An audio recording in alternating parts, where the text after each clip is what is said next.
Diferentemente da preguiça, que embora carregada de energia, não tenha a menor vontade de realizar, o desânimo muitas vezes faz com que nós, não tendo energia, apesar de termos sonhos, venha redundar em coisas mais profundas do que uma mera negação daquilo que a gente está passando como leve e momentânea tribulação, e pode nos levar a algo muito maior, como a própria depressão. Portanto, entremos no momento da palavra, na reunião do cordão. E agora, momento da palavra, na reunião do cordão. Tema de hoje: não se entregue ao desânimo. Você vai conseguir entender mais aprofundadamente de onde vem toda essa doença emocional que muitas vezes é desprezada. Alguns até acham que é frescura, quando na verdade ela pode levar a algo muito mais sério. A minha conversão particularmente se deu num momento de profunda depressão, que foi precedida por um profundo desânimo, irmãos. E esse desânimo, só não morri porque ali Deus tinha um propósito de salvação. Naquela madrugada do dia 12 de outubro do ano de 2005, às 13h20 da manhã. Deus quer que você entenda essa coisa que deixa a gente vazio, oco por dentro, como se os projetos jamais seriam realizáveis na nossa vida, porque nós começamos a se autodenegrir, achar que não somos merecedores de bênçãos, que só os outros podem ser felizes, e você vai entrando num ciclo vicioso, numa roda de hamster, onde você não consegue desfrutar e vislumbrar algo maior. Apesar de ser uma enfermidade que pode ser até psicossomática, psicológica, psiquiátrica, como queiram, a raiz dela é espiritual. E eu vou te provar pela palavra, para que você possa, através dela, ser alcançado através da cura essa noite. Em nome de Jesus. O livro de Salmos, no capítulo 34, versículos 17 a 19, já começa a nos dar uma expectativa quanto ao que Deus vê acerca daqueles que estão desanimados, ou seja, sem um ânimo. Quando as pessoas honestas chamam o Senhor, Ele as ouve e as livra de todas as suas aflições. Ele fica perto dos que estão desanimados e salva os que perderam a esperança. Os bons passam por muitas aflições, mas o Senhor os livra de todas elas. Uma outra versão muito conhecida nos diz que muitas são as aflições de um justo. Justo é aquele que pratica a justiça de Deus, mas Deus os livra de todas elas. É uma das palavras que mais me trouxe esperança quando as adversidades se levantaram na minha vida, muito antes até de eu pensar em caminhar com Jesus, nesse processo que antecedeu de fato a minha conversão. E depois de um segundo momento já convertido, caminhando com a minha esposa, nós temos nos aprofundado em experiências e Deus tem nos submetido a provas muito difíceis, na área da saúde, na área das finanças, e aos poucos Ele vem nos dando vitória para mostrar que nós realmente, uma vez dependentes dEle, essa palavra passa a ser uma palavra rema,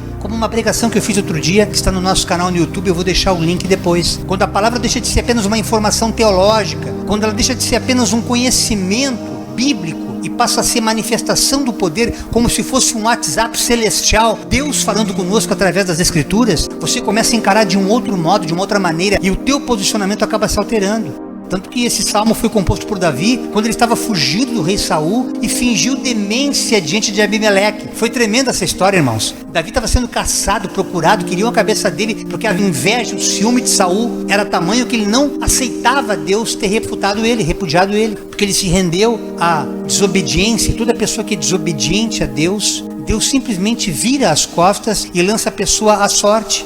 E graças ao Cristo que veio a essa terra através de sua graça, nós temos essa capacidade de se reconciliar com Ele. Então você veja bem que esses salmos, ele tem em si uma carga espiritual muito poderosa quando nós cremos de verdade que ao salmista escrever que Ele ouve e nos livra de todas as aflições, isso passa a acrescentar fé naqueles que creem. E você vai perceber que ao estar orando no teu quarto em secreto, conversando com teu Deus, você está conversando com Deus vivo, que é essência e que habita dentro daqueles que creem. O próprio evangelista João, anos depois desse salmista ter escrito isso, escreveu no capítulo 16, versos 32 e 33. Mas se aproxima o tempo, e de fato já chegou, em que vocês serão espalhados. Jesus falando aos discípulos aquela dispersão que ia acontecer antes de sua crucificação. E está valendo nos dias de hoje, você já vai entender. Cada um seguirá o seu caminho e me deixará sozinho.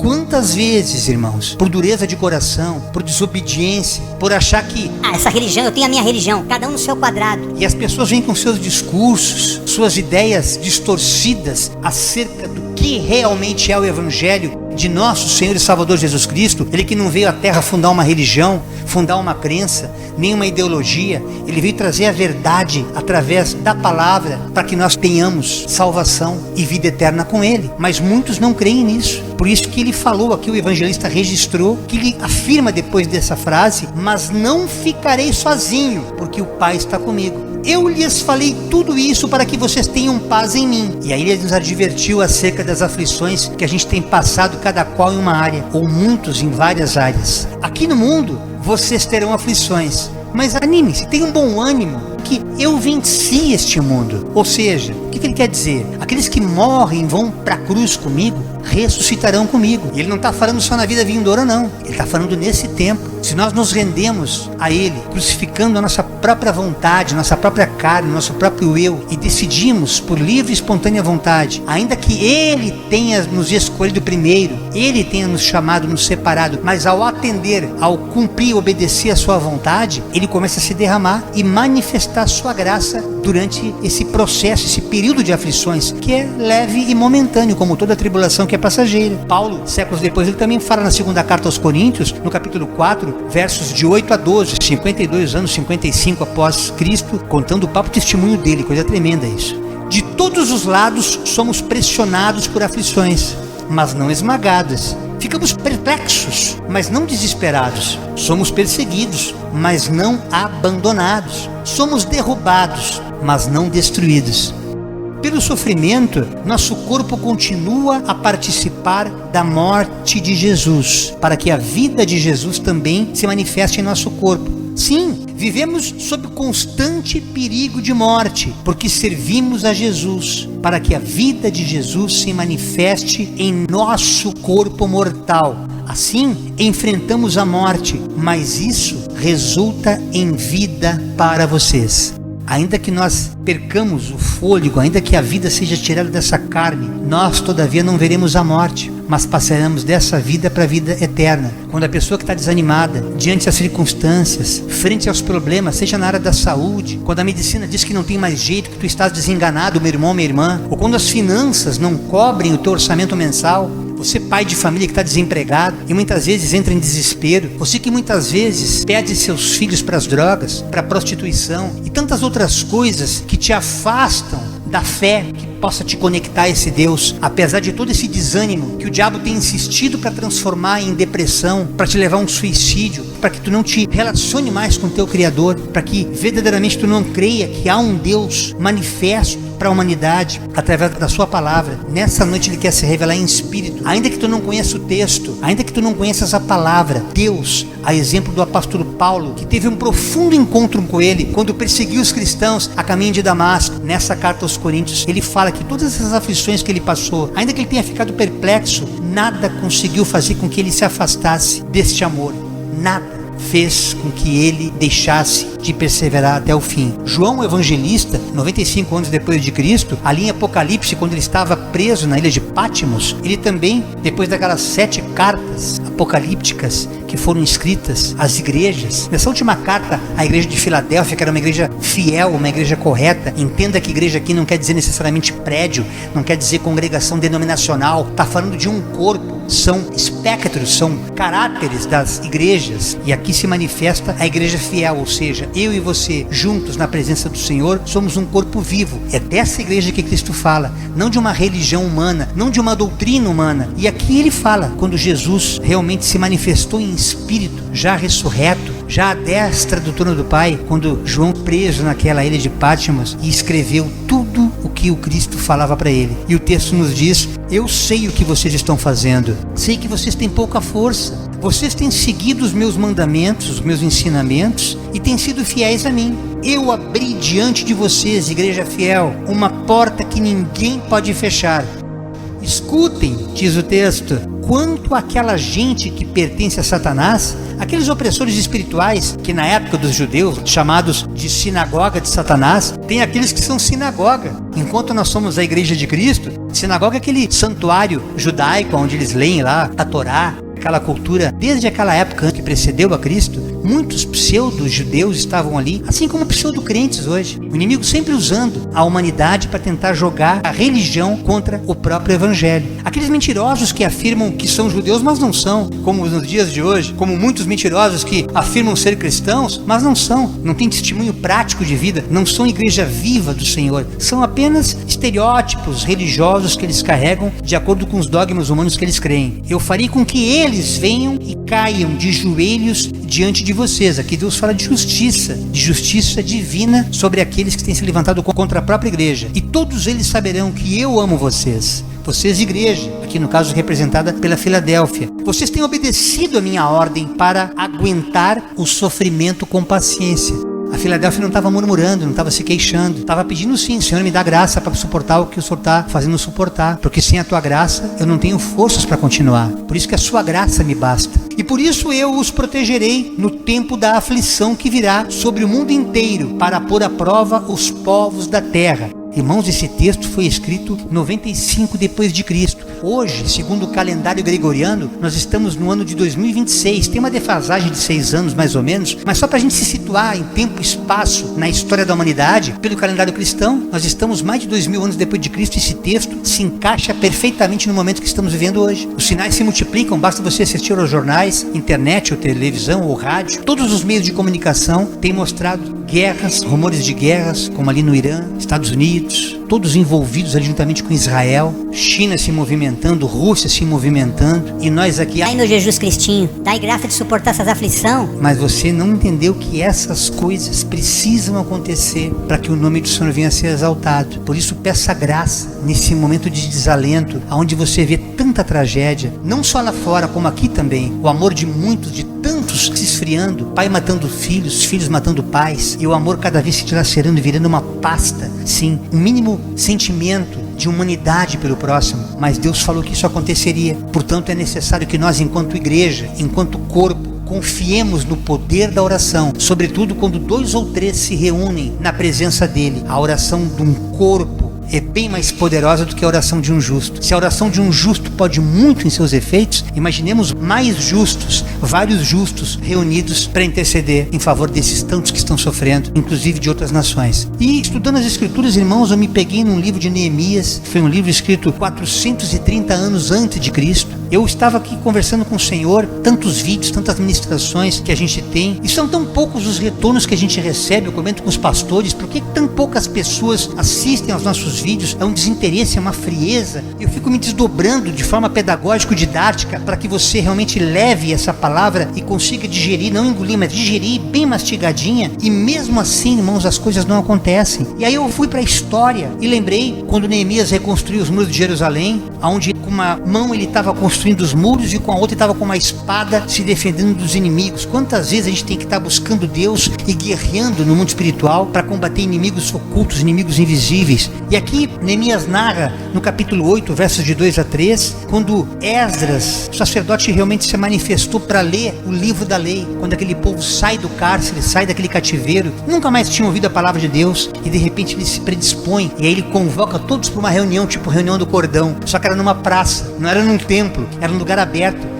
Esdras levou o livro para o lugar onde o povo estava reunido. Naturalmente o livro naquela época não existia, eram rolos, eram pergaminhos que eles chamavam de livros. Em Jerusalém, na praça em frente ao portão das águas, é onde entrava a água para irrigar Jerusalém, que essa palavra foi lida. Tu vê, tudo muito simbólico, porque a palavra de Deus é a água da vida. E foi numa praça muito próxima àquele portão que Esdras convocou para uma festa que estava havendo, festa dos tabernáculos, onde 7 dias eles passavam lendo a palavra, em média 6 a 7 horas por dia. Começava no amanhecer e até meio-dia. Prestem muita atenção no que acontecia com aquele povo que não tinha Bíblia, que não conhecia as Escrituras, mas parou para ouvir o que Esdras estava lendo, estava falando. Os homens, as mulheres e as crianças que já tinham idade para entender, eram crianças, mas tinham compreensão, e todos ouviram com atenção. Todos, mulheres, homens e crianças. Mesmo capítulo 8, versículos de 8 a 12. Eles, os levitas, que eram os sacerdotes do templo, que estavam ali ajudando a cuidar dos afazeres do templo, iam lendo o livro da lei, caminhando no meio do povo. E traduzindo, eles iam andando e davam explicações para que o povo entendesse o que era lido. É mais ou menos como eu chegar agora aqui e ler assim: o Senhor é meu pastor e nada me faltará. Qualquer um conhece esse salmo, até quem não é cristão. Até católico que deixa a Bíblia aberta como simpatia para espantar uma olhada. Todo mundo conhece, mas ninguém tem a profundidade de entender essa palavra. Ao se reconhecer que o Senhor sendo seu pastor, você indiretamente está se colocando como ovelha. E toda ovelha que é ovelha, a sua própria natureza de ovelha faz com que ela se submeta ao comando do pastor. Porque sem submissão, ela pode ser bode, ela pode ser qualquer outro bicho, menos uma ovelha. Então nessa consciência, os levitas iam explicando as escrituras para todo aquele povo, eles iam mastigando, eles iam interpretando, e aquilo começou a mexer com as emoções e davam explicações para que o povo entendesse o que era lido. Quando ouviram a leitura da lei, eles ficaram tão comovidos que começaram a chorar. Aleluia. É quando você ouve uma palavra e aquela palavra fala ao teu coração. Quantas vezes eu me pego aqui montando os esboços, daqui a pouco eu estou em lágrimas, porque Deus está falando comigo através daquele texto. Ele deixa de ser apenas uma informação, ele passa a ser uma mensagem do alto, aquele WhatsApp de mensagem de texto, mandado pelo próprio Deus, um texto antigo, reencaminhado. É mais ou menos assim que o bagulho funciona, para você poder entender o modus operandi de como processava isso na mente daqueles que estavam ali abertos a uma escritura que já estava pronta, já tinha sido registrada as palavras que o próprio Moisés havia recebido da parte de Deus. Então aquele povo chorou porque fazia muito tempo que eles não ouviam a palavra de Deus. Eles estavam chorando emocionados por estarem felizes que a palavra de Deus tirou eles daquele cativeiro. Quando nós temos consciência que a palavra que você recebe, ela deixa de ser apenas um texto religioso, mas ela produz algo real em você, como por exemplo aconteceu comigo ao ler Mateus 6,33, buscai pois em primeiro lugar o reino de Deus e a sua justiça, e todas essas coisas vos serão acrescentadas. Já contei reiteradas vezes além do vídeo onde tem um testemunho, que quando eu entendi que eu tinha que buscar Deus e tirar toda a ansiedade, não fiquem ansiosos por coisa alguma, e ali é como se naquele momento você se desconectasse da terra e você realmente confiasse naquele invisível, e ao confiar, ao se desconectar daquela ansiedade, seja na enfermidade, seja na provisão, naquele átimo de tempo você é tomado de uma paz que excede a compreensão humana, que a própria palavra pedagogicamente nos ensina, que você será invadido por essa paz que excede todo o entendimento humano. Toda a presunção de achar que entendi, não é compreensão no psique, é através do coração. Me aconteceu isso comigo. Eu tive realmente todas as minhas necessidades atendidas a partir do momento que essa compreensão se instalou em mim como uma verdade espiritual e não apenas como uma informação de um texto lido. Então Neemias, o governador, e Esdras, o sacerdote e mestre da lei, os levitas que estavam ali explicando a lei, disseram a todo o povo: este dia, que era a festa das trombetas, é sagrado para o Senhor, nosso Deus, e por isso vocês não devem se lamentar nem chorar.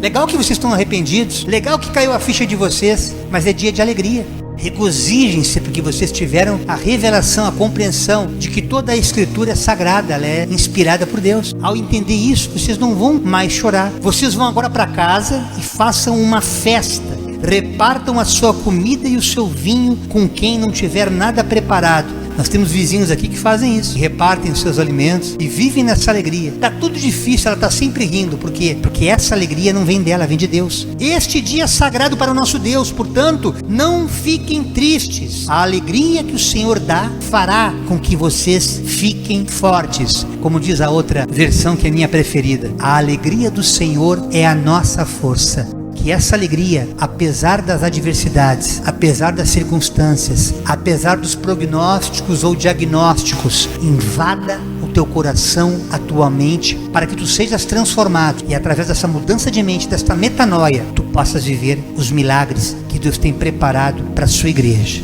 E assim o texto continua, irmãos.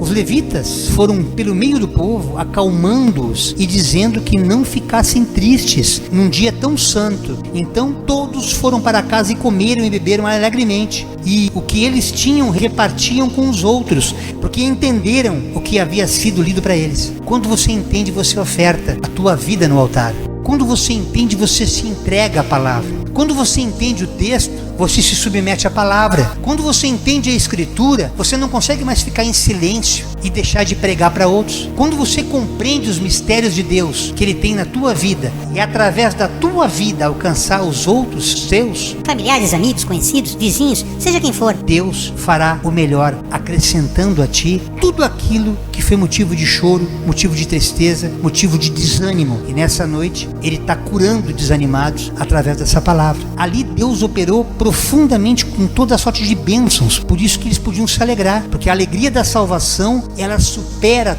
toda a tristeza do pecado. Por que a gente insiste tanto para que vocês escutem a palavra? Por que a gente chega a ser chato? Eu sei que sou. E não vou deixar até que Deus tire eu dessa terra, porque Ele quer que você entenda de uma vez por todas que a fé, ela só pode nascer em você ao ouvir a palavra de Deus. Se você parar para prestar atenção nela, você vai ficar preso a outras distrações que vão roubar essa semente, e ela, uma vez roubada, deixa de ser produzida aquele fruto maravilhoso que vem do trono de Deus, que faz você se transportar ainda aqui na terra para o mundo espiritual. Por isso que nós, uma vez convertidos em Cristo, nós já desfrutamos do galardão celestial da salvação, mesmo habitando este corpo corruptível. E Deus quer abrir os teus olhos hoje para que esse desânimo caia por terra, para você entender que você não é esse corpinho bonitinho que está aí pálido, deprimido ou triste, mas o que habita em você é eterno. Portanto, Deus quer tirar o teu foco para circunstâncias que tenham te desanimado no decorrer da tua caminhada, e você coloque o foco no autor e consumador da tua fé. O evangelista Mateus, no capítulo 25, verso 23, nos diz o texto, quando o Senhor disse: muito bem, meu servo bom e fiel, você foi fiel na administração desta quantia pequena, e agora lhe darei muitas outras responsabilidades. Venha celebrar comigo.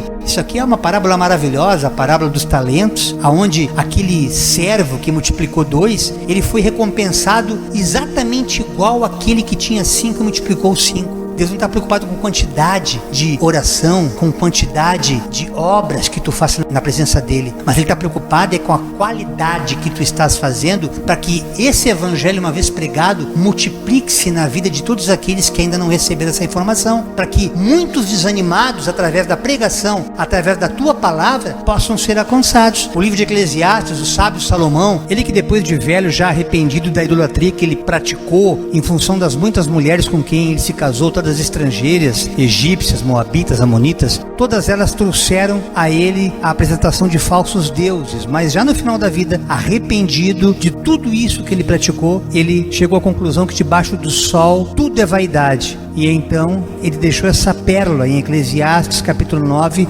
verso 10. Tudo que você tiver de fazer, faça o melhor que puder, pois no mundo dos mortos não se faz nada, e ali não existe pensamento, nem conhecimento, nem sabedoria, e é para lá que você vai. Por isso que Paulo, anos depois, falou em Colossenses 3:23, tudo que vocês fizerem, façam de todo o coração, como se fosse para o Senhor e não para os homens.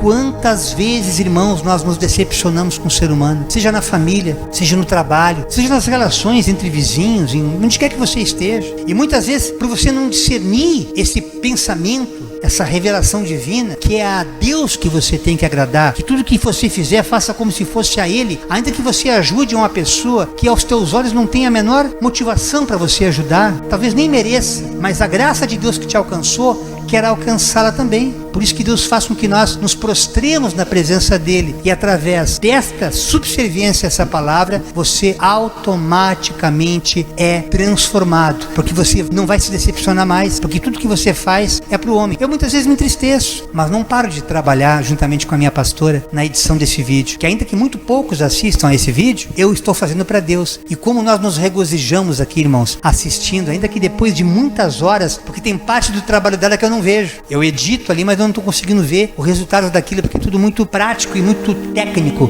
e a gente só consegue desfrutar o resultado final depois da edição pronta. Quanto a gente se alegra. Hoje mesmo a gente fez uma tomada de imagens que já estão incorporadas na edição desse vídeo, você estará assistindo no final dele. Você vai conseguir perceber que todo esse propósito que Deus nos dá de fazer tudo para o próximo, mas sempre como se fosse a Ele, nos ressignifica, e nós não ficamos mais desanimados. Pelo contrário, nós nos acordamos todo dia renovados com uma alegria que não vem de nós, que vem dele, e é essa alegria que nos dá força para que nós nos levantemos e entendamos que tudo que a gente fizer tem que ser para Ele. E esse negócio de se levantar, eu comecei a meditar, irmãos, e Deus não parava de falar comigo. Eu costumo dizer para vocês que a pregação do momento da palavra não começa nesse dia de quarta-feira, ela já vem de muitos dias antes, com conversas que o Espírito Santo tem comigo nas madrugadas. Eu vou só anotando, irmãos, só anotando aquilo que Deus vai me passando, e depois chega de manhã eu começo a ler e meditar, assim como Ezequiel no capítulo 2, versos de 1 a 2. Levante-se, filho do homem, disse a voz, quero falar com você. Enquanto ele falava, o Espírito entrou em mim e me pôs em pé, e eu ouvi as suas palavras com atenção. Ali Ezequiel estava abatido, deprimido, Como muitas vezes nós estamos gemendo e chorando na presença de Deus, não entendendo o porquê de muitas vezes tanta luta, dando a entender que muitas vezes parece que Deus não está nos ouvindo. Senhor, quanto tempo eu estou te servindo? Olha quanta coisa eu renunciei. Muitas vezes nós começamos a pregar para Deus como se Deus não soubesse tudo o que a gente está passando, mas nós não procuramos entender que, ainda que não compreendamos, não venhamos discernir o propósito de Deus em tudo isso, nós precisamos confiar que nada é por acaso, que nada é em vão. A obra de Deus nunca foi e nunca será em vão. Tudo tem um propósito durante esse processo. E aí Deus me fez ver, quando eu meditava no Salmo 126, versos 5 e 6, eu já encerro a ministração aqui de hoje nesta palavra, quando inclusive ela consta num clipe nosso gravado, com a música Meu Salvador. Os que com lágrimas semeiam, com júbilo, com alegria, ceifarão. Quem sai andando e chorando enquanto semeia, voltará com júbilo, trazendo os seus feixes. Portanto, meus irmãos, não espere animar-se para se levantar. Não espere. Levante-se, que o Espírito Santo de Deus fará vocês andar, como eu estou me levantando aqui nessa noite, profeticamente. Há dias, irmãos, que nós não temos vontade de sair da cama. Há dias que nem tempo a gente consegue fazer nada, porque estamos completamente desanimados, estamos completamente sem forças. Vamos nos arrastando até para tomar um café, para começar nosso dia. Muitos pais de família estão saindo assim para o seu trabalho, para os seus afazeres, não entendendo que há um propósito maior nesse processo que Deus está nos submetendo, para que quando vier a vitória, nós rendamos graça somente a Ele, tudo para Ele, tudo por Ele. Portanto, se você está desanimado essa noite, meu irmão, minha irmã, então somente se levante, porque ao se levantar, Deus vai falar contigo. Você já chorou, já jejuou, já se consagrou, colocou a boca no pó e clamou a Deus para que as coisas mudassem, e tudo aos teus olhos parecem estar da mesma forma. Mas eu te digo profeticamente nessa noite, as coisas estão mudando, só que os teus olhos naturais ainda não enxergam. Mas eu tenho uma palavra para a tua vida. Você, meu amado desanimado, aquilo que teu olho ainda não viu, o teu ouvido ainda não ouviu e nem subiu ao teu coração, nesta noite Deus começa a preparar um novo tempo, para que você possa tirar as escamas espirituais dos teus olhos e você possa contemplar o que Deus tem para a tua vida e para a vida dos teus. Como eu sempre digo, através da tua vida, tu alcançarás muitos através do teu testemunho. Ainda que tu não pregues o evangelho, ainda que tu não sejas um pastor, um obreiro, um auxiliar, um diácono, um presbítero, seja qual for o papel que tu vais fazer inserido na sociedade, nesse contexto onde tu vives, mas o teu testemunho, a tua história vai transformar vidas. Esta foi a mensagem profética que Deus colocou no meu coração para esse dia 4 de março do ano de 2026, na reunião do Cordão. Os que com lágrimas semeiam, com júbilo ceifarão. Quem sai andando e chorando enquanto semeia, voltará com júbilo, trazendo os seus feixes.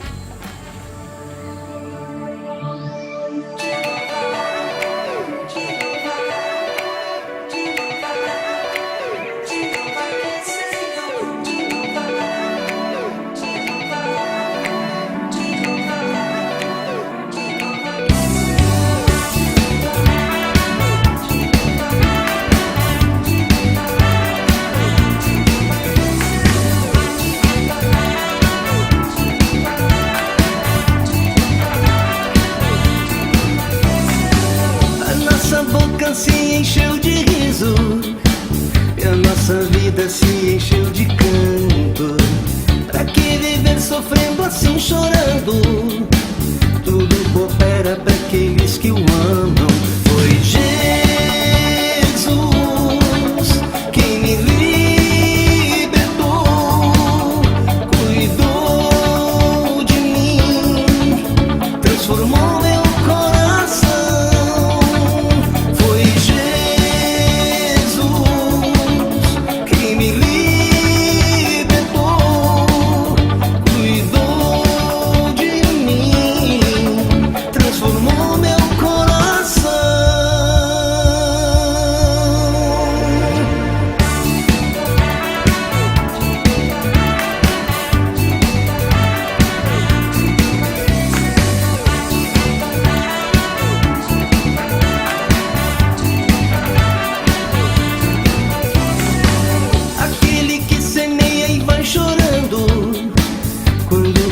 Retornará cantando.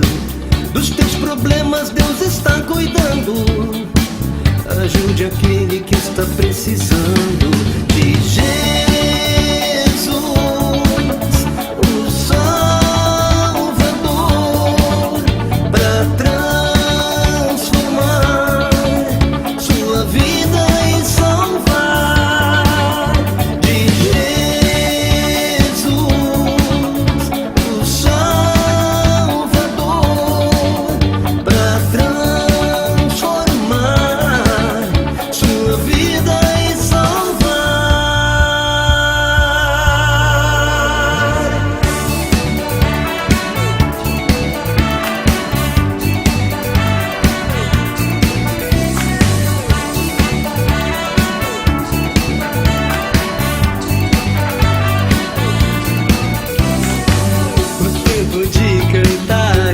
chegando, até a tristeza já está se